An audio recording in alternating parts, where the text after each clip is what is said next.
সমগ্র জাতি আজকে দেখছে শুনছে কতটা জঘন্য এবং নিকৃষ্ট ভাবে ঐতিহাসিক মীমাংসিত ইতিহাসকে বিকৃত করছে কুখ্যাত সখা রাজাকারের বাচ্চা মির্জা ফখরুল। মির্জা ফখরুল, তোর পরিচয় একটাই, তুই কুখ্যাত রাজাকার, সখা রাজাকারের বাচ্চা।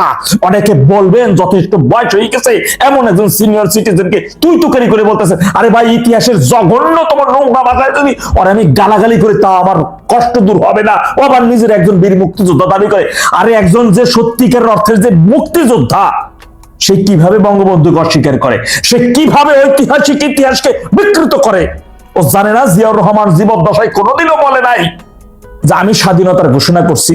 52, 54, 58, 56, 59, 66, 69-এর অভ্যুত্থান, 70-এর নির্বাচনে কোনো খবর নাই জিয়াউর রহমানের। মাঝখান থেকে 71 সালে এসে উনি 26শে মার্চ উনি স্বাধীনতার ঘোষণা। আরে বেটা, জিয়াউর রহমান যদি স্বাধীনতার ঘোষণা দিয়ে থাকেন তাহলে তো 26শে মার্চ কেন স্বাধীনতা দিবস পালন উদযাপন করিস? তোর 27 তারিখে উদযাপন করবি, কারণ সে তো ঘোষণা দিয়ে 27 তারিখ একাধিক ভিডিওতে আছে যে 27 তারিখে ঘোষণা দিচ্ছে। সে নিজে বলছে 27 তারিখে ঘোষণা দিচ্ছে, সে 27 তারিখে এটা পাঠ করছে বঙ্গবন্ধুর পক্ষ থেকে। তাহলে 26 তারিখ কেন পালন করিস রে? বরং সেটা দলিল আছে একাধিক মিডিয়াতে, আন্তর্জাতিক মানের মিডিয়াতে সাক্ষাৎকারে জিয়াউর রহমান জীবদ্দশায় তিনি বলছেন বঙ্গবন্ধুর পক্ষ থেকে স্বাধীনতা পাঠ করছে। জিয়াউর রহমানের আগে এম এ হান্নান সাহেব 26শে মার্চ দুপুরের দিকে তিনি স্বাধীনতা পাঠ করেন। তারপরে আবুল কাশেম সন্দীপ 26শে মার্চ বিকেলবেলা তিনি স্বাধীনতা পাঠ করেন। এরপরে আসেন মেজর জিয়া 27শে মার্চ বিকেলে। তারপরে আরো অনেকেই তার পক্ষ থেকে স্বাধীনতার ঘোষণা বার্তাটি, বঙ্গবন্ধুর দেওয়া স্বাধীনতার ঘোষণা বার্তাটি সকল জায়গায় পাঠ করে শোনাই দেন। অথচ এই মীমাংসিত ইতিহাস মির্জা ফখরুল পারবে কোন জায়গায় স্পন্দনটা দেখাইতে যে জিয়াউর রহমান এইখানে স্বাধীনতার ঘোষণা করছে? এই দেখেন তার দলিল। বদমাইশ কোথাকার এক পাক কবরে চলে গেছে। মরবা না তুই মরবি না, এই তোর মরা লাগবে না। এই শেষ বয়সে এসে ক্ষমতার এত লোভ। একটা সময় এই লোকটার রাজনৈতিক চিন্তা এবং আমি তার ব্যক্তিত্বকে অসম্ভবভাবে পছন্দ করতাম, বিশ্বাস করেন। কিন্তু এই নিকৃষ্ট, উৎকৃষ্ট, জঘন্যতম লোকটা যে ক্ষমতার এতটা লোভী এবং ক্ষমতার লোভে পইরা এভাবে জাতির এই বাংলাদেশের মহান স্থপতিকে নিয়ে মীমাংসিত ইতিহাসকে একের পর এক বিকৃত আর সাথে কারা নিয়ে যাইতেছে জানেন? ও যদি একজন মুক্তিযোদ্ধা হয়, ও যদি একজন মুক্তি বাহিনীর সদস্য হয়ে থাকে, ওর পরিবারের মা বোনদেরকে আজকের এই জামাতের এই রাজাকার গুলা, এই কুখ্যাত রাজাগুলো নিয়ে ধর্ষণ করে নাই? যদিও তার বাপ ছিল সখা রাজাকার, কুখ্যাত রাজাকার, একেবারে তালিকাভুক্ত রাজাকার ছিল। সুতরাং তার মুক্তিযোদ্ধা নিয়ে অনেক প্রশ্ন থাকতে পারে, তার মুক্তিযোদ্ধাকালীন সময় নিয়ে তার অনেক বিষয় প্রশ্ন, যেহেতু তার বাপ ছিল কুখ্যাত রাজাকার। আজকে স্বাধীনতা বিরোধী 1500, আমাদের রংপুরে প্রায় 1500-র অধিক বাঙালিকে নির্মমভাবে হত্যা করা, সেই এটিএম আজহারকে সাথে নিয়ে, তোমরা শুভেচ্ছা জানাচ্ছা থেকে সাথে নিয়ে সংসদে বসো, সংসদে জাতীয় সংগীতের সময় দাঁড়াইয়ে তারা সম্মান পর্যন্ত জানায় না, তাদেরকে নিয়ে সংসদে বসে রাজাকারের বাচ্চা, সব রাজাকারদের গুলাকে সংসদে একজনও জনগণের প্রতিনিধিত্ব করে না। মীমাংসিত ইতিহাসকে একের পর এক ওরা বিকৃত করে চলছে। ঐতিহাসিক ইতিহাস, তাও আবার যারা বাংলাদেশের জন্মের ঐতিহাসিক ইতিহাসকে বিকৃত করে তারা অবশ্যই দেশদ্রোহী। তারা দেশদ্রোহীর অংশ বিশেষ। আজকে রাজাকারদের সাথে নিয়ে আজকে সারা দেশে 26শে মার্চ মহান স্বাধীনতার ঘোষণা নিয়ে আজকে স্বাধীনতা 54 বছর পরে এসেও আমাদেরকে, এই প্রজন্মকে আমাদের শুনতে হয় স্বাধীনতার ঘোষক আর একজন। জিয়াউর রহমান জীবদ্দশায় কথা বলছে যে আমি স্বাধীনতার ঘোষণা দেখাইতে পারবেন? যদিও ওদের কাছে 75 বঙ্গবন্ধুকে হত্যা করাই ছিল মূল স্বাধীনতা।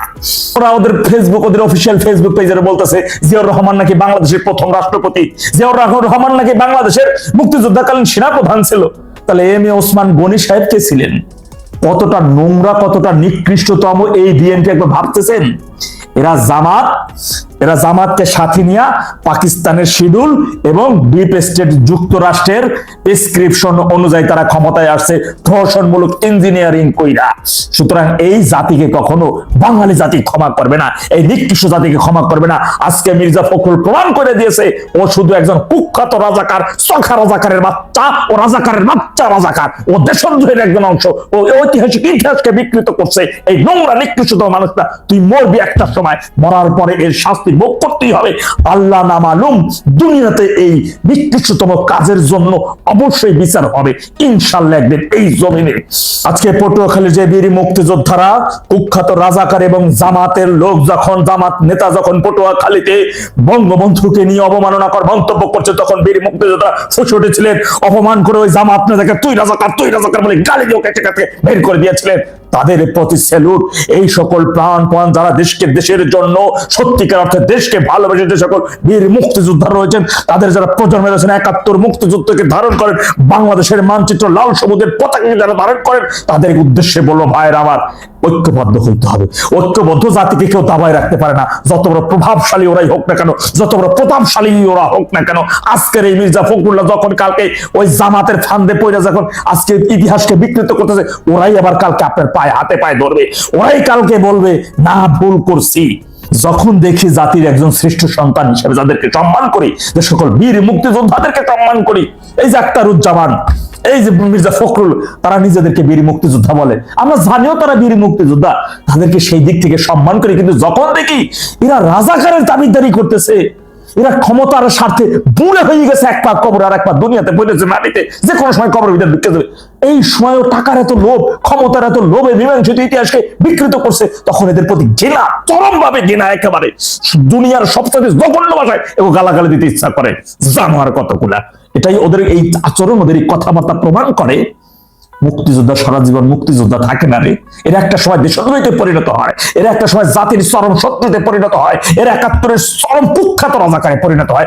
আর এটিএম, আজহার আর জামাত, এইগুলো তো চোখে দেখা রাজাকার, কুখ্যাত ধর্ষক, কুখ্যাত খুনি।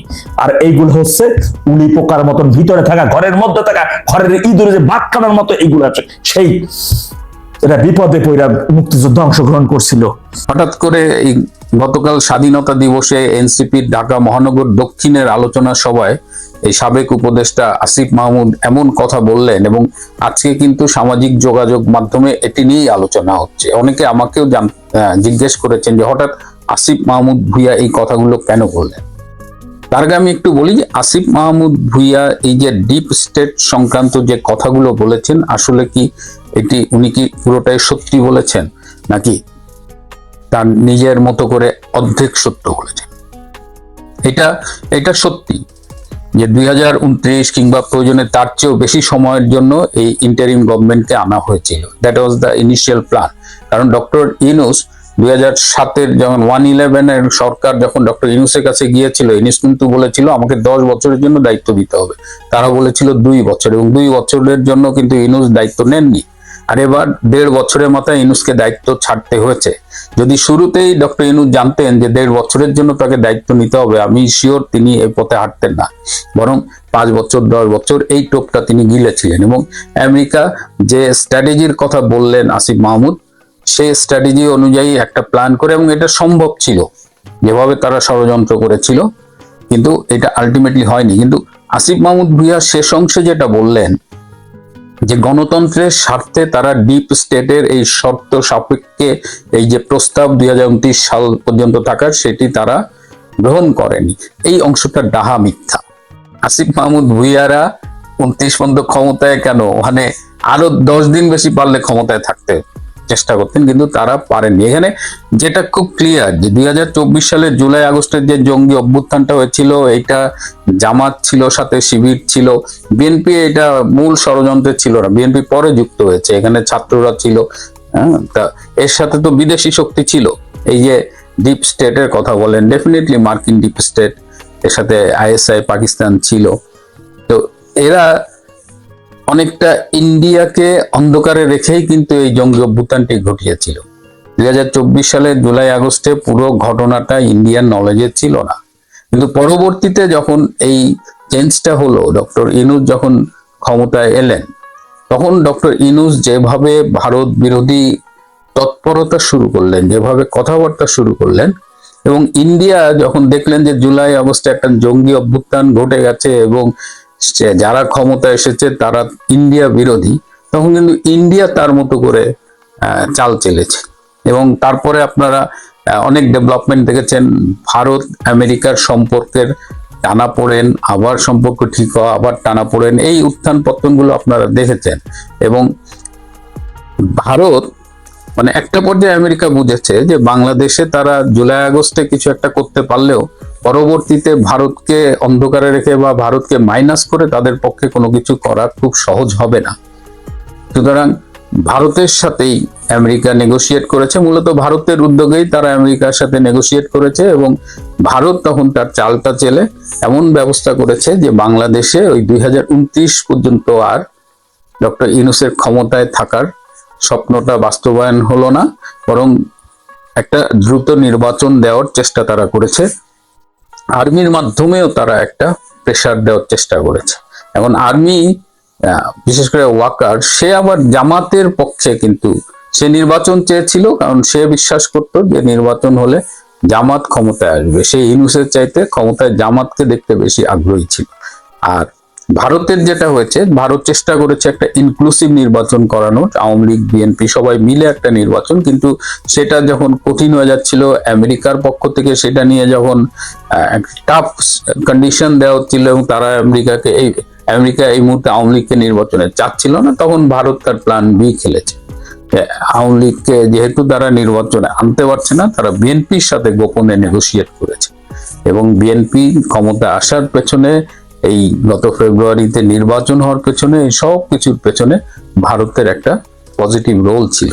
এবং ইউনূসের কিছু উপদেষ্টা, এই যে রেজওয়ানা হাসান, আদিলুর রহমান শুভ্র, আসিফ নজরুল, এফজিল কবির, এরা কিন্তু একদম শেষ মুহূর্ত পর্যন্ত নির্বাচন ভণ্ডুল করার জন্য চেষ্টা করেছে। এবার যেটা বললাম যে 8ই ফেব্রুয়ারি তারা সর্বশেষ চেষ্টা করেছিল যেন নির্বাচনটি 12ই ফেব্রুয়ারি না হয়। তখন আমরা কিন্তু বারবার বলছিলাম নির্বাচন হবে কিনা এটা নিয়ে সংশয় ছিল। সুতরাং আসিফ মাহমুদরা তারা ক্ষমতায় থাকতে চেয়েছিল, তারা থাকতে পারেনি, তারা ক্ষমতা থেকে চলে যেতে বাধ্য হয়েছে, নির্বাচন দিতে বাধ্য হয়েছে। সম্প্রতি আজকেই আমি এই খবরটা পেলাম, আপনারা জানেন যে আমেরিকায় আমার একজন প্রাক্তন মার্কিন কূটনীতিকের সাথে একটা লিঙ্ক আছে, তো তিনি জানিয়েছেন যে এই এনসিপি এরা সম্প্রতি ডিপ স্টেটের সাথে তারা আবার যোগাযোগ করেছে এবং তারা ডিপ স্টেটকে বলেছে যে তারা বর্তমানে বাংলাদেশের যে সরকার রয়েছে, তারেক রহমানের সরকার, তার বিরুদ্ধে তারা আন্দোলন করতে চায় এবং এই সরকারকে তারা সরিয়ে দিতে চায়। তো আমেরিকার পক্ষ থেকে স্বভাবতই একটু মানে বিস্ময় প্রকাশ করা হয়েছে যে একটা সরকার এলো, কেবল 1 মাস পার হলো, এর মধ্যেই কেন তারা এই সরকার বিরোধী আন্দোলনে যেতে চায়। তো এনসিপির পক্ষ থেকে বলা হয়েছে, বেসিক্যালি এনসিপি শুধু না, এনসিপি জামাত, এই পুরো মোর্চাটা যারা, এদের পক্ষ থেকে বলা হয়েছে যে বিএনপি আসলে আমেরিকা নয়, বিএনপি মূলত ভারতের স্বার্থ রক্ষার জন্যই ক্ষমতায় এসেছে, সুতরাং বিএনপি আমেরিকাকে বোকা বানিয়েছে, এরকম একটা কথা তারা বোঝানোর চেষ্টা করেছে এবং আমেরিকার পক্ষ থেকে কোনো গ্রিন সিগন্যাল তারা পায়নি। আমার কথা হলো যে এই আসিফ মাহমুদ, সজীব ভুইয়ারা, এরা কি এখনো মনে করে যে তাদের ডাকে লোকজন নামবে? তারা কি এখনো 24শে জুলাই আগস্টের ঘোরের মধ্যে আছে? মানুষ তো জানে কিভাবে তারা প্রতারণা করেছিল, কিভাবে এই সব কিছুর পেছনে বাংলাদেশের এই জনঘৃণিত জামাত শিবির অংশ ছিল এবং জামাত পরে স্বীকারও করেছে যে তারা এই আন্দোলনে আছে, জানলে সাধারণ মানুষ পথে নামতো না। সুতরাং আজকে আমেরিকাও এটা বোঝে এবং এটা সবাই বোঝে যে এই মরা ঘোড়ার উপরে বাজি ধরে আর লাভ নেই। সজীব মাহমুদ ভুইয়ারা অলরেডি মৃত ঘোড়া, ডেড কেস, এদের নিয়ে আর কোনো আলোচনার কিছু নাই। কিন্তু শুরুতে যেটা বললাম যে কেন এই সময়ে আসিফ মাহমুদ ভুইয়া এটা বললো, একটা হলো যে আমেরিকার সাথে তারা নেগোশিয়েট করছে, চেষ্টা করেছে, তারা পারেনি। হ্যাঁ, তারা এই মুহূর্তে সরকার বিরোধী আন্দোলনের পক্ষে আমেরিকা সায়নি। দ্বিতীয় হলো যে আপনারা খেয়াল করেছেন যে সোমবার এবং বুধবার রাতে 2জন প্রাক্তন সামরিক কর্মকর্তা গ্রেপ্তার হয়েছেন, লেফটেন্যান্ট জেনারেল মাসুদ উদ্দিন চৌধুরী এবং লেফটেন্যান্ট জেনারেল মামুন খালেদ।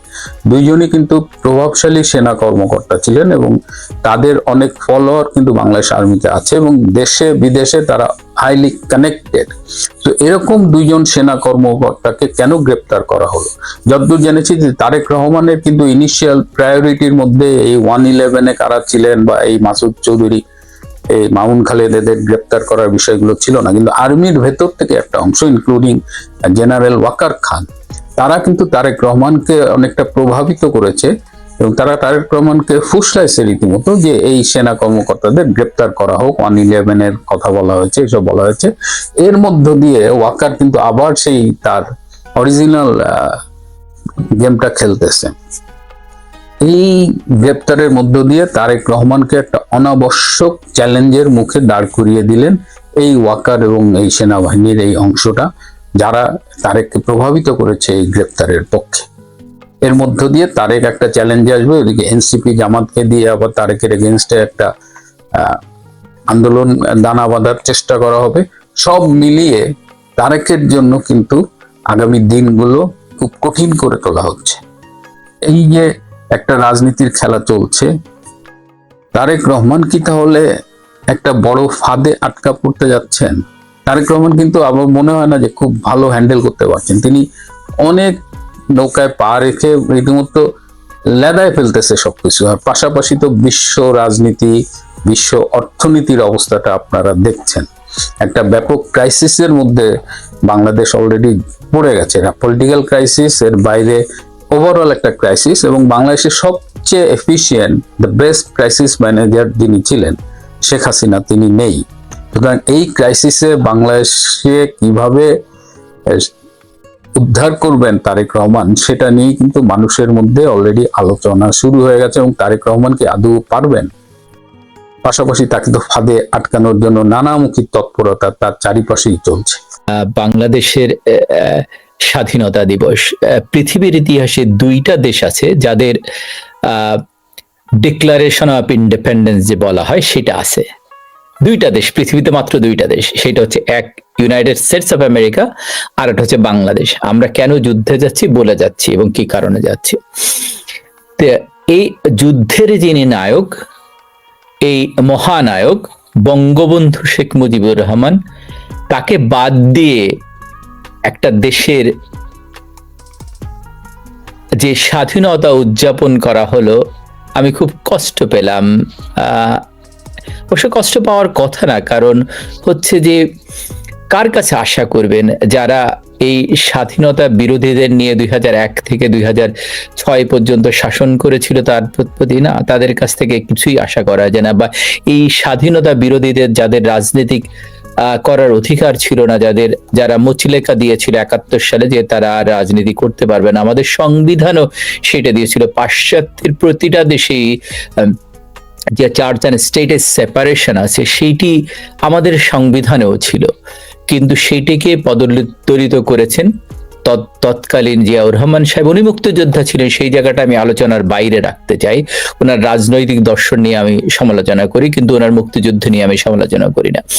কিন্তু যেটা করেছেন যে এই স্বাধীনতা বিরোধীদের রাজনৈতিকভাবে পুনর্বাসন করেছেন, তখন মুসলিম লীগারদের নিয়ে দল গঠন করেছেন, মুসলিম লীগকে প্রতিষ্ঠিত পুনর্বাসিত করেছেন, জামাত ইসলামীকে পুনর্বাসন করেছেন, নিজাম ইসলামীকে পুনর্বাসন করেছেন।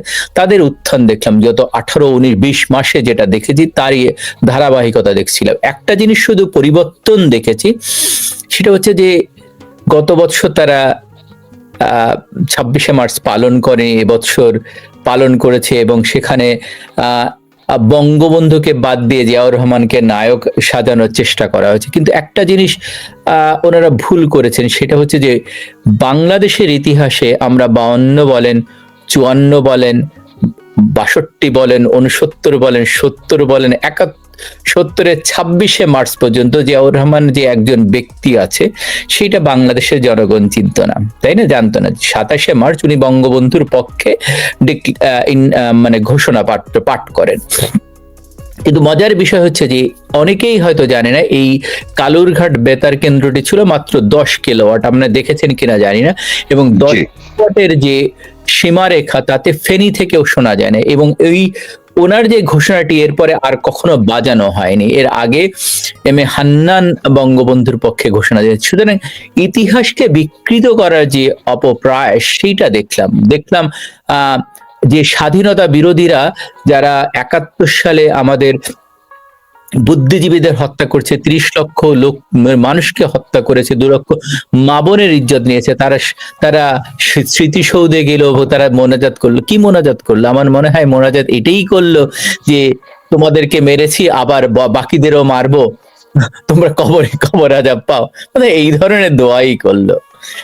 তো তার কাছ থেকে আমি কোনো আহ, কিছু করি না, সুতরাং জি, এইটা অনেক অনেক ধন্যবাদ আপনার যে পর্যবেক্ষণ আপনি যতটুকু বললেন, এটা খুবই একদিকে অবাক হওয়ার মতো বিষয় না, আর একদিকে আবার বিস্মিত হওয়ার মতো আরেকটি অংশ আছে। সেটি হচ্ছে, দেখলাম যে জামাতের আমির তিনি যে মিডিয়াতে যে বক্তব্য দিয়েছেন, মনে হলো তার কথা, এবং যারা দর্শক আপনারা যারা সঙ্গে আছেন কিংবা পরে দেখবেন, আপনারা একটু মিডিয়া দেখতে পারেন, জামাতের আমির ডক্টর শফিকুর রহমানের ভাষ্য এমন একটি যে আসলে স্বাধীনতা যুদ্ধটার নেতৃত্ব তারা দিয়েছে, তাদের ভাবে সেইটাই প্রকাশ পেয়েছে। তো যাই হোক, আমরা জিয়া করিম, প্রকৌশলী জিয়া করিম, আপনার কাছ থেকে এবার মূল আলোচনায় একটু আমরা যেতে চাই।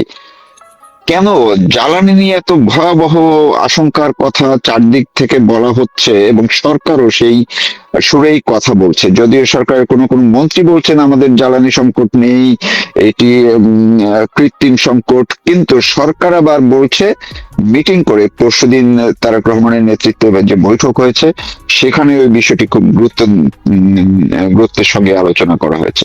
কি অবস্থা, কি দেখছেন? আপনাকে অসংখ্য ধন্যবাদ। এই ব্যাপারটি আপনাকে এর আগে একটা অনুষ্ঠানে আমরা আলোচনা করেছি, জ্বালানি জি। একটা দেশের উন্নয়নের চাবিকাঠি যাকে বলা হয়, জ্বালানি, বিদ্যুৎ, জ্বালানি, এইটা হচ্ছে মূলত চাবিকাঠি। তারপরে হচ্ছে যোগাযোগ ব্যবস্থা।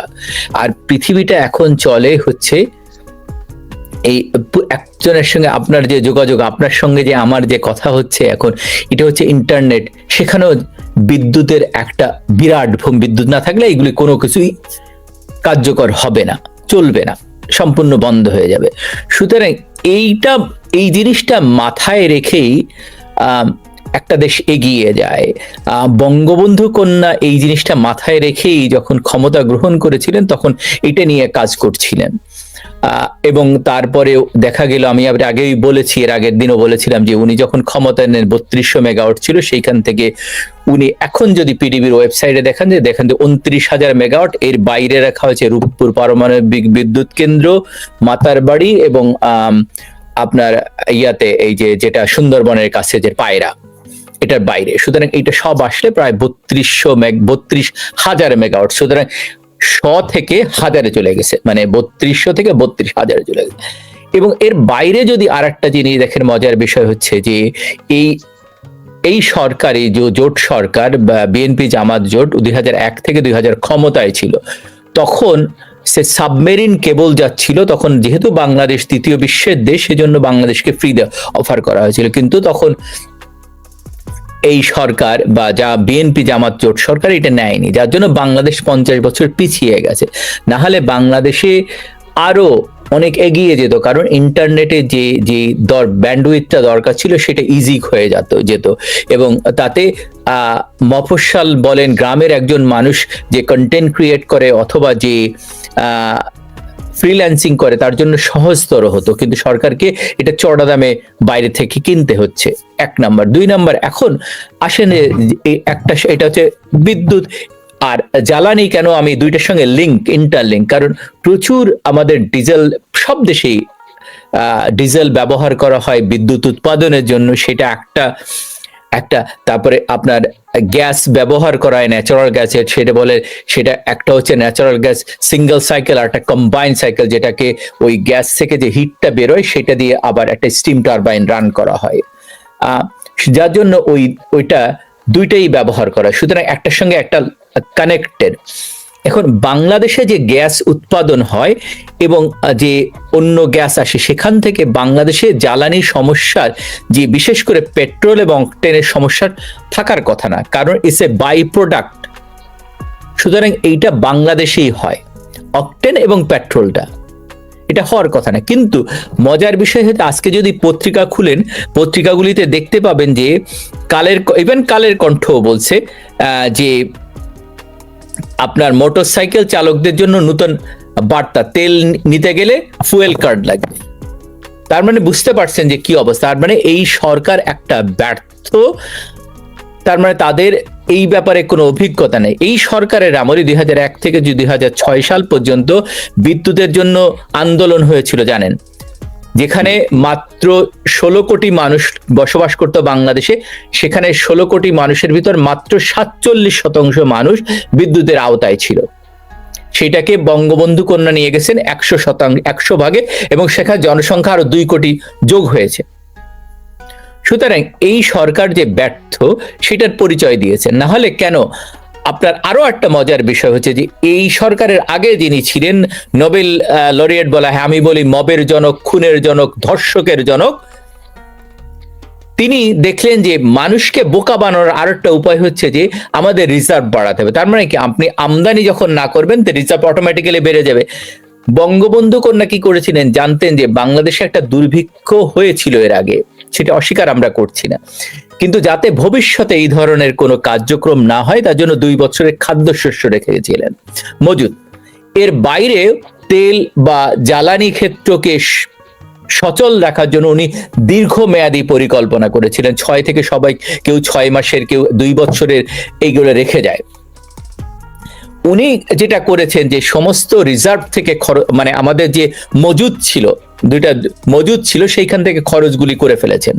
সুতরাং এখন হয়তোবা তাদের কাছে কম আছে বা 1 মাস, তারপরেও যদি 2 মাসের থাকে, কিন্তু তারপরে দেখেন বঙ্গবন্ধু কোন আরেকটা করেছিলেন যে ইন্ডিয়া থেকে যাতে তেল আনা যায়, যদি ল্যান্ডের মাধ্যমে, যদি মানে আপনি যদি আপনার ট্রাকের বা অন্য কারো মাধ্যমে আনেন তাহলে খরচ বেশি পড়বে, যার জন্য ইন্ডিয়াকে ইনভেস্ট করতে বলো 85 ভাগ, বাংলাদেশ 15 ভাগ ইনভেস্ট করে যাতে পাইপের মাধ্যমে তেল আসতে পারে। সেটাও একটা দূরদর্শিতা থাকতে হবে, যে মানুষটা বুঝে না যে ইন্টারনেটের যুগ, পৃথিবী এগিয়ে যাচ্ছে যেদিকে, সেইটা যে বুঝে না তাকে এটা কিভাবে বোঝাবেন, তাই না? তার তো ওই বোঝার ক্ষমতা থাকতে হবে। সুতরাং আমি বলি না যে আপনার পুঁথিগত বিদ্যা থাকলেই আপনি বুঝবেন, পুঁথিগত বিদ্যার বাইরেও একটা বিদ্যা আছে, সেটা বুঝতে হবে। আমার মা অনেক, আমার বড় ভাই মারা গেলেন, এই 87, আমার তার বড় বোন ছিল, আমার মা যখন মারা যান 95 years old, উনি she could have communicated with anybody। ওনার পড়ালেখা ছিল সেই জামানায় ক্লাস মানে এলিমেন্টারি স্কুল পাস, বাট ওনার যে বুদ্ধি ছিল, ওনার যে জ্ঞান ছিল, ওনার যে, আমি যখন ওনার লগবুক দেখে, ওনার শেষ বয়সে ডায়াবেটিক ছিল, যে লগবুকে করতেন, সেটা আমিও বোধহয় তার সমকক্ষ না। সুতরাং এই যে অথবা আমাদের মাদের, যদি আপনার মা আপনার দাদিকে যদি দেখেন যে তারা এতগুলো সন্তানকে কিভাবে, মানুষ, আমরা 7 ভাই 4 বোন, সবাইকে সুশিক্ষায় শিক্ষিত করেছেন। সুতরাং এই যে জিনিসটা, সেটা সবার ভিতরে থাকে না, সুতরাং এটা বুঝতে হবে। একটা ভাত যখন হাঁড়িতে ভাত রান্না করে, একটা চাল চাপ দিলেই বোঝা যায় ভাত হয়েছে কিনা। সুতরাং এই যে ব্যর্থতা এই সরকারের, সেটা তার পরিচয় দিচ্ছে, কারণ তারা এইটা যে একটা গুরুত্ব আছে এইটার, সেটা তারা বুঝতে চায় না। না হলে উনি বলতেন না যে মেট্রো রেলও তো চলতে পারবে না যদি বিদ্যুৎ না থাকে। বললেন যে মেট্রো রেল মাত্র 26% মানুষ ব্যবহার করে, তাই না? এইটা, তাহলে আমি যদি পাল্টা প্রশ্ন করি ওনাকে, যে ঢাকা বিশ্ববিদ্যালয়ের মতো, যেটা প্রাচ্যের অক্সফোর্ড নামে পরিচিত, সেইটা তো 0.001% মানুষ ব্যবহার করে, তাহলে কি ঢাকা বিশ্ববিদ্যালয় বন্ধ করে দিবেন? সুতরাং এই জিনিসগুলো তাকে বুঝতে হবে যে বিদ্যুৎ এবং জ্বালানি একটা আর একটার সঙ্গে কানেক্টেড, এই দুইটা ছাড়া আমরা এগোতে পারবো না। ধরেন আজকে যদি লোডশেডিং দেওয়া শুরু করেন, যদি বিদ্যুৎ না থাকে, তাহলে ফার্নেস অয়েল না থাকে, তাহলে অনেক পাওয়ার প্ল্যান্ট বন্ধ হয়ে যাবে, তাহলে মানে কি, আপনার লোডশেডিং দিতে হবে। লোডশেডিং দিতে গেলে যে সমস্ত যারা এখন ফ্রিল্যান্সিং করে অথবা কন্টেন্ট ক্রিয়েটর, তারা ক্রিয়েট করতে পারবে না। সুতরাং এই যে বৈদেশিক মুদ্রা আসে, সেটাও আসতে পারবে না। সুতরাং প্রতিটা জায়গায় স্টেপে এটার ইমপ্রুভমেন্টের উপায় আছে। ধরেন ঢাকা শহরে যত অ্যাপার্টমেন্ট কমপ্লেক্স গুলি আছে, সেটাকে সেন্ট্রালাইজ করা উচিত।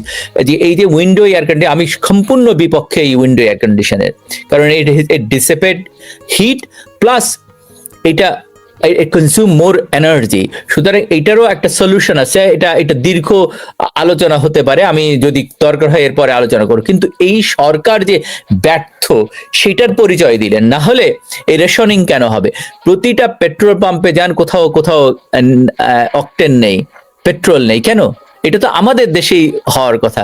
এর আগে গত 16 বছরে এই শর্টেজটা আপনারা কি দেখেছেন?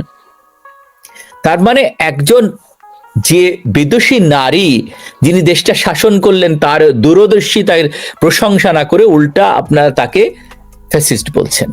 আমি একটু এই জায়গায় আপনাকে যদি একটু থামাতে চাই বা অন্য একটি প্রশ্ন করতে চাই, সেটা হচ্ছে যে আমরা যতটা এর আগেও দেখেছি বিভিন্ন সময় যে জ্বালানি খাত কিংবা কৃষি খাতে যে করাপশন হয় এবং একটা মাফিয়া চক্র সবসময় কাজ করে, তারা যেই সরকারি থাকুক তাদের ভিতরে ঢুকে তারা নিজেদের জায়গাটা, নিজেদের বাণিজ্যের জায়গাটা কিংবা নিজেদের মজুদদারি, নিজেদের কারসাজিটা বাস্তবায়নের জন্য তৎপর থাকে। ফলে সরকারের উচ্চ পর্যায়ে যারা থাকেন তারাও খুব কুলিয়ে উঠতে পারেন না। এটা আমরা যেমন জ্বালানি খাতে খুবই ভয়াবহভাবে এর আগেও আমরা দেখেছি।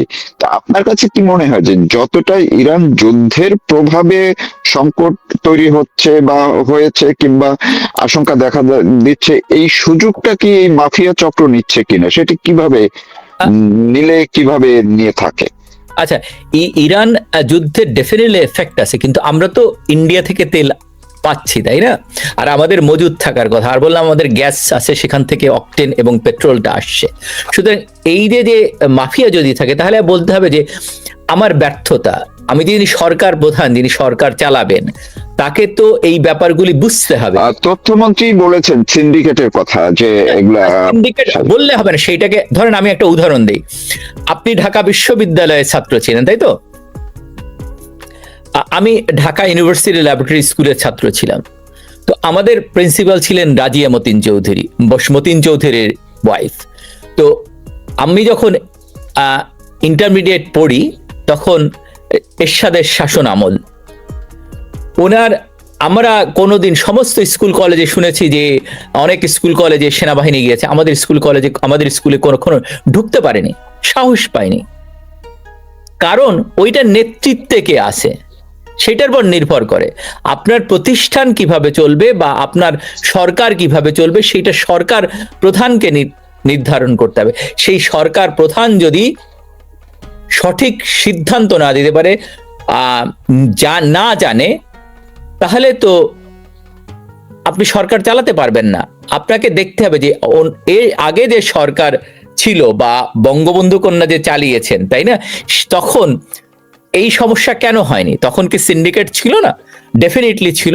কিন্তু এই সিন্ডিকেটকে যদি ভাঙতে না পারেন, তাহলে আপনার ব্যর্থতা, যে সরকার আছে তার ব্যর্থতা। সিন্ডিকেট থাকতেই পারে, কিন্তু সেই সিন্ডিকেটকে ভাঙার দায়িত্ব তো সরকারের। সরকার যদি ভাঙতে না পারে, তাহলে ব্যর্থতার দায়ভার সরকারকেই নিতে হবে। সুতরাং এটা কিছুটা আছে, যেমন এলএনজি, শুধুমাত্র আপনি একটা দেশের উপর কেন নির্ভরশীল হবেন? যে শুধুমাত্র কাতার থেকে আনতে হবে কেন? আমি অন্য জায়গা থেকে আনতে পারি না? আমি ইরান থেকে আনতে পারি না? আমি রাশিয়া থেকে আনতে পারি না? আমি আমেরিকা থেকে নিতে পারি না? আমি কানাডা থেকে নিতে পারি না? কেন আমি একটা দেশের উপরে নির্ভরশীল হব? আমার কেন অন্য সোর্স থাকবে না? সুতরাং এই যে ধরেন এখন যে এই তেল, আপনি যদি কোল প্ল্যান্ট না থাকে বা কোল প্ল্যান্ট চালু না করতে পারেন, তাহলে কি হবে? আপনি যদি ইন্দোনেশিয়া থেকে কোল আনেন বা অন্য জায়গায়, তাহলে কোল প্ল্যান্টগুলি আপনার অল্টারনেট সোর্স থাকতে হবে। ধরেন আমি মাঝে মাঝে বলি যে প্রতিটা ক্ষেত্রই রিনিউয়েবল এনার্জি সোর্স এক্সপ্লোর করতে হবে। বঙ্গবন্ধু কন্যা 23 সালে যে প্রজেক্ট, সেইটা যদি সচল রাখতো, তাহলে বাংলাদেশ গ্রিডে আরো অনেক পাওয়ার আসতো, যেটা সোলার বা উইন্ড থেকে আসতে পারতো, কিন্তু সেটাকে বন্ধ করে দিয়েছিল এই ইউনূস সরকার, গং।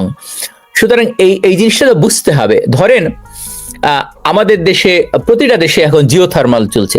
আপনি জিওথার্মাল অ্যাড করতে পারেন, আপনি সোলার অ্যাড করতে পারেন, উইন্ড অ্যাড করতে পারেন। সবকিছু অ্যাড করে আপনার যেগুলো এলএনজি, আমাদের গ্যাসে চলে কিছু গাড়ি, আপনার পেট্রোলে মানে অকটেনে চলে কিছু গাড়ি, সেটাকে সব আপনি যদি ইলেকট্রিক গাড়িতে যান, তাহলে তো আপনার পাওয়ার গ্রিডে বেশি লাগবে, তাই না?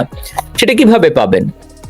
তাহলে আপনার কোল প্ল্যান্ট বিল্ড করতে হবে অথবা ন্যাচারাল গ্যাস প্ল্যান্ট, আপনার ন্যাচারাল গ্যাস তো নেই এত যে আপনি এত, তার মানে কোলে যেতে হবে আপনার। Once way the other energy আপনার লাগবে যদি দেশটাকে দেশে ইন্ডাস্ট্রি করতে চান। এই ইন্ডাস্ট্রি করার জন্য আপনাকে অন্য সোর্স পাওয়ার যেতে হবে। সুতরাং প্রতিটা যে সমস্ত বাড়ি আছে, এই বাড়িগুলিকে, গ্রামের সমস্ত বাড়িগুলিকে যদি এক একটা সোলো আপনি পাওয়ার প্ল্যান্টের মতো করে ফেলে, যে বাড়িটা গভর্নমেন্ট যদি ইনভেস্ট করে, রিডিজাইন দ্য রুফ করে, যদি ম্যাক্সিমাম সানলাইট করে, ব্যাকআপ ব্যাটারি গভর্নমেন্ট দিবে যাতে তাদের পাওয়ার কনজাম্পশন না লাগে। এর বাইরে তাহলে আপনি গ্রিডের পরে প্রেসার কম পড়ে যাচ্ছে। তা আপনার তো দূরদর্শিতা থাকতে হবে যে আপনি বলছেন যে আমি সব কেবল নিব না, কেবল নিলে অন্য আমার সমস্ত কিছু নিয়ে চলে যাবে। তো এইটা যিনি বলতে পারেন তার কাছ থেকে আমি কি আশা করতে পারি? কিছু আশা করতে পারি না। কিন্তু এইটা তো তাহলে আমি যাচ্ছে যে আমি আপনি যে বিশ্লেষণটুকু এতক্ষণ করলেন, তার মানে কি দাঁড়াচ্ছে যে বিএনপি সরকারে যারা আছেন, মন্ত্রী যারা আছেন তাদের মধ্যে কিংবা নীতি নির্ধারণী পর্যায়ে যারা আছেন তাদের মধ্যে তো আমরা জানি যে অনেক বিশেষজ্ঞরা আছেন, জ্বালানি খাতের অনেক বিশেষজ্ঞরা আছেন, আবার বিএনপি পন্থী অনেক পেশাজীবী আছেন যারা জ্বালানি খাতের এবং বিশেষজ্ঞ, গবেষক ইত্যাদি। তারা তাহলে কি করছেন এই সংকটটা সমাধানে? তাদের জায়গা থেকে কোনো ভূমিকা কি থাকবে না? আপনার এই বিশ্লেষণটুকু শুনে আমরা শেষ করব। এখন ধরেন আপনাকে একটা উদাহরণ দিতে হয়, বা ধরেন আপনার মনে থাকার কথা যে ইনুস অ্যান্ড গং যখন ক্ষমতায় আসলো তখন তার যে বিডার, তিনি বোধহয় এখনো আছেন, আশিক। জি জি, আশিক চৌধুরী। আশিক এই বাটপার, সে একটা চুক্তি করলো যুক্তরাষ্ট্রের একটা কোম্পানির সঙ্গে, এলএনজি চুক্তি, আপনার মনে থাকার কথা। জি। এই চুক্তিতে তারপরে যে দেশে যে প্রচার করলো যে যুক্তরাষ্ট্র সরকারের সঙ্গে চুক্তি করেছে, যুক্তরাষ্ট্র সরকারের সঙ্গে কোনো চুক্তি হয়নি। যুক্তরাষ্ট্র সরকার এই ধরনের কোনো জিনিস ওন করে না, এই দেশে সমস্ত কিছু প্রাইভেট সেক্টরে আছে। সুতরাং দেখেন, যে কোম্পানির সঙ্গে যে চুক্তি করলো, যে কোম্পানির সঙ্গে, সেই কোম্পানি দেখতে হবে একটা নতুন কোম্পানি, তারা এখনো প্রোডাকশনে যায়নি। তারা যদি প্রোডাকশনে যায়, যদি ফান্ডিং হয়, যদি এনভায়রনমেন্ট, অল দ্য পারমিটস আর দেয়ার, তাহলে তারা প্রথম প্রোডাকশনে যেতে পারবে 2030 অথবা 32-এ। তাহলে কি এই যে 4 থেকে 6 বছর যদি যায়, আমি বলছি যদি যায়, তাহলে আরো 6 বছর, এই সময়টা আপনি কোথা থেকে পাবেন? তাহলে এই লোককে কেন আপনি বিডাতে এখন রাখলেন? আমাকে বোঝান তো। তাহলে না, ওনার তো ধরেন আসলেই বিশেষজ্ঞ আছে কিনা আমার সন্দিহান। না, ওনার তো যোগ্যতা আছে, উনি ওই যে 40,000 ফিট উপর থেকে লাফ দিয়ে পড়তে পারেন, এটা তো অনেকে পারেন না। এখন ধরেন আমি দীর্ঘদিন, আমি 95 থেকে এই পর্যন্ত আমি দীর্ঘদিন বিদ্যুৎ এন্ড জ্বালানি নিয়ে কাজ করেছি, এখনো কিছু কিছু কাজ করি বাইরে। কথা হচ্ছিল গতদিন 2-3 দিন আগেই বাংলাদেশের একজন প্রাক্তন সংসদ সদস্যের সঙ্গে আমার অন্য এক ইয়াতে কথা হচ্ছিল। উনি আমাকে বললেন যে ভাই আমাকে একটু সহযোগিতা। আমি বললাম হ্যাঁ ঠিক আছে, আমি যদি দরকার হয় দেশের সাথে ডেফিনেটলি আমি করব। কিন্তু এই লোককে আমি এখনই ফায়ার করে দিব। আমি যদি তারেক রহমানের জায়গায় হই তাহলে ফার্স্ট ফায়ারিং হবে এই বিডাতে যারা আছে সবগুলোকে আমি ফায়ার করে দেবো। 2 নাম্বার, আমার বিদ্যুৎ সেক্টরে যারা এই বিদ্যুতের সঙ্গে যুক্ত আছে, উপদেষ্টা যদি থাকে তাদেরকে ফায়ার করে দেব। কারণ এই পরিস্থিতি কেন আসবে? আপনি যে দেশে আছেন এখন, সেই দেশের যদি এইরকম একটা সিচুয়েশন, পরিস্থিতির সৃষ্টি হয়, তাহলে কি সেই মন্ত্রীকে কি রাখবে বলেন তো? রাখবে না। সুতরাং এই অবস্থাটা বোঝার জন্য এখন আমরা কার সঙ্গে ডিল করছি? একজন মুচলেকা প্রধানমন্ত্রীর সঙ্গে, যিনি মুচলেকা দিয়ে ক্ষমতায় এসেছেন, তাই তো? না হলে উনি গত ডিসেম্বর মাসেই বলেছেন প্রথম দিকের কথা যে আমার দেশে যাওয়ার নির্ভর করে আমার একার সিদ্ধান্তে না, অন্যের। তার মানে দেয়ার আর সাম আদার স্টেক হোল্ডার আছে, তাই তো? এই স্টেক হোল্ডার কারা সেটা আমাদেরকে জানতে হবে। সুতরাং এই যে পরিস্থিতির সৃষ্টি হচ্ছে, এটার জন্য সম্পূর্ণ দায়ভার এই সরকার প্রধানকে নিতে হবে। এই দায়ভার অন্য কেউ নিবে না।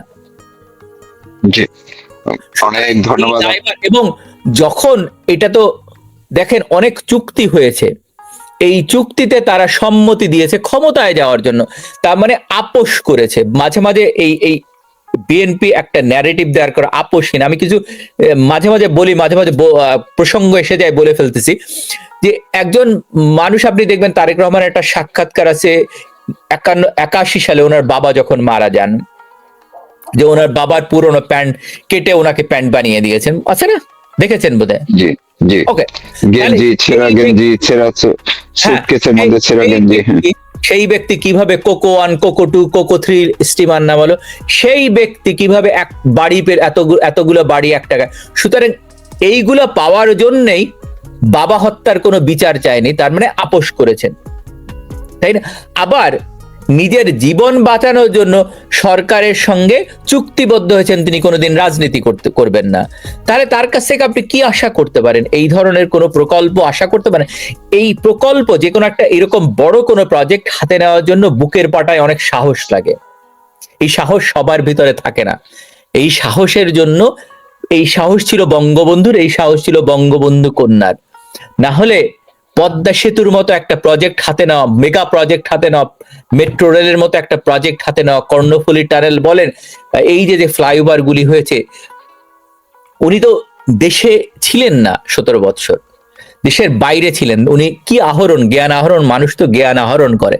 আমাদের ধর্মেও বলে যে আপনি শুধু চায়নায় চলে যান জ্ঞান। উনি কি জ্ঞান আহরণ করলেন? ওনার ওয়াইফ, ওনার সহধর্মিনী, তিনি ভালো ছাত্রী ছিলেন, উনি যুক্তরাজ্যে পাশ করেছেন মেডিকেল, কিন্তু কোনোদিন চাকরি করেননি। তাহলে এই শিক্ষার কি মূল্য হলো? যিনি নিজের সহধর্মিনী শিক্ষিত মহিলা, তাকে শিক্ষার মর্যাদা দিতে পারেন না, তিনি দেশের মানুষের কি মর্যাদা দিবেন? ব্যাপারটা আমরা আর লম্বা করছি না। তার কাছ থেকে আমি সুতরাং এই যে জ্বালানি, এই সংকট আরো প্রকট হবে। কারণ আমি আজকে যেটা দেখলাম, যে প্রথম অন্যান্য পত্রিকায় এসে যে তাদের রেশনিং করা হচ্ছে, বিভিন্ন জায়গায় হিউজ লাইন পড়েছে।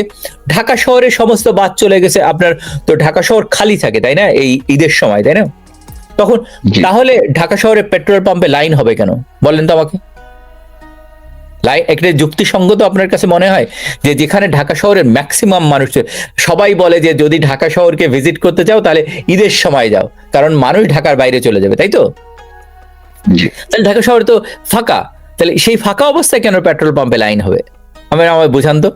কারণ এই সরকার ব্যর্থ এই ব্যাপারগুলি জন্য, এইটার জন্য যে বুদ্ধি জ্ঞান লাগে সেইটা আমি বলবো তাদের নেই। না হলে এই অবস্থায় আমরা পড়ি না। আমাদের রিজার্ভ কেন মানে আমাদের মজুদ কেন বাড়ানো হলো না? যে কোনো পরিস্থিতি থেকে সামাল দেওয়ার জন্য আপনার মজুদ থাকতে হবে, 6 মাস বা 2 বছর এটা রাখতে হবে। যে কোনো পরিস্থিতি আসতে পারে, আপনার ন্যাচারাল ডিজাস্টার আসতে পারে। কেন আমরা সেদিকে হাঁটলাম না? কেন এখন দেশের মানুষকে, এখন যেমন জ্বালানি সমস্যা হচ্ছে, কয়েকদিন পরে বিদ্যুতের তারা বিদ্যুতের সমস্যার ব্যাপারে সতর্ক করেছে না? তাহলে গত 16 বছরে আপনার তো আপনি লোডশেডিং দেখেননি ঢাকা শহরে। সুতরাং অনেক ধন্যবাদ আপনাকে, অনেক ধন্যবাদ। আমরা এখানে থামতে চাই। এই বিষয়টি আপনি যে বললেন খুবই গুরুত্বপূর্ণ, যে আসলে এই সরকার, যদিও অনেকে বলার চেষ্টা করেন যে নতুন সরকার এখনো হানিমুন পিরিয়ড পার হয়নি, কিন্তু যারা যখন ক্ষমতায় বসেছেন এর পরপরই যে সংকটটি সামনে এসছে, জ্বালানি সংকট, এবং এই সরকারের মধ্যে জ্বালানি বিষয়ে বিশেষজ্ঞরা আছেন, তারপরেও নিজেরা শুরুতেই খেই হারিয়ে ফেললেন।